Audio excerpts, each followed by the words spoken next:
வணக்கம். அனைத்து உறவுகளுக்கும் எனது இனிய காலை வணக்கத்தை தெரிவித்துக் கொள்கிறேன். உங்களிடத்தில் ஒரு சிறு சோதிட குறிப்பை பகிர்ந்து கொள்ள வருகிறேன். ஜாதகத்திலே எதிரிகளை வெல்லும் அமைப்பு, அதாவது நாம் செய்யும் தொழில்களிலும் சரி, நாம் பணிபுரியும் வேலைகளிலும் சரி, நாம் யாரையும் எதிரியாக நினைக்காவிட்டாலும் நம்மை எதிரிலாக நினைத்து நமக்கு கெடுதல்கள் செய்யக்கூடியவர்கள், நம்ம எப்படியாவது அந்த வேலையை விட்டு வெளியேற்றுவதற்கு தீவிரமாக கங்கணம் காட்டுபவர்கள் ஏராளமான பேர்கள் இன்றைய சூழ்நிலையில் இருக்கின்றார்கள். எல்லாருக்குமே இருக்கின்றார்கள். எதிரி என்பது இல்லாத மனிதனாக இல்லை. அந்த அளவுக்கு எதிரிகள் இருக்கின்றார்கள். அந்த எதிரிகளை வென்று அந்த ஜாதகன் வாழ்வில் வெற்றி பெற பல ஜாதக அமைப்புகள் உள்ளது. அந்த பல அமைப்புகளில் ஒரு அமைப்பு இப்பொழுது நாம் பார்ப்போம்.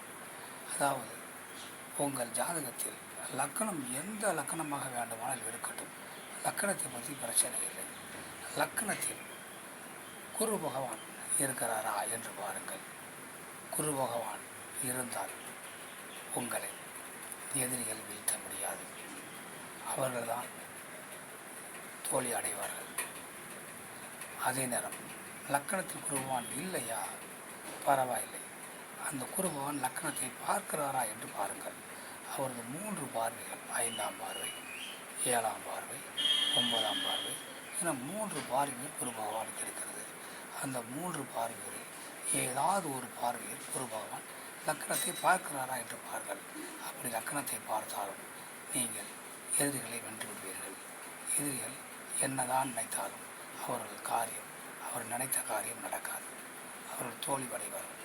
இல்லை, குருபகவான் லக்கணத்தை பார்க்கவில்லை, குருபகவான் லக்கணத்தில் இல்லை என்றாலும் பரவாயில்லை. சூரிய பகவான் லக்கணத்தில் இருக்கிறாரா என்று பாருங்கள். அப்படி சூரிய பகவான் இருந்தாலும் நீங்கள் எதிரியை வெல்வீர்கள். உங்களை வெல்வதற்கு யாராலும் முடியாது. அந்த அளவுக்கு வாழ்க்கையில் முன்னேற்றம் காண்பீர்கள். இப்படி ஒரு அமைப்பு உங்கள் ஜாதகத்தில் இருக்கிறதா என்று பார்த்து கொள்ளுங்கள். மற்றவற்றை நாம் அடுத்த வீடியோவில் காண்போம். நன்றி, வணக்கம்.